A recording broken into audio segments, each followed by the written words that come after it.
জাতীয় পার্টিসহ ১৪ দলের রাজনৈতিক কার্যক্রম নিষিদ্ধ চেয়ে নির্বাচন কমিশনকে লিগ্যাল নোটিশ পাঠিয়েছেন জাতীয় নাগরিক পার্টি এনসিপির এক কর্মী। নোটিশে আওয়ামী লীগ সহ শরিক দলগুলোকে সন্ত্রাসী সংগঠন হিসেবে ঘোষণা করারও অনুরোধ জানানো হয়।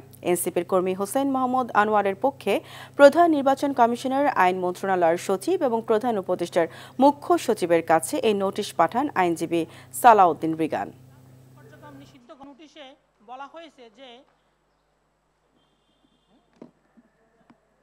আওয়ামী লীগের যেহেতু আজকে রাজনৈতিক কর্মকাণ্ড নিষিদ্ধ করা হয়েছে ফ্যাসিস্ট এবং স্বৈরাচারী কার্যক্রমের জন্য, গণহত্যার দায়, তাহলে সেক্ষেত্রে আওয়ামী লীগের সহযোগী হিসেবে বাকি দলগুলা তাদের দায়ভার অ্যাভয়েড করতে পারে না।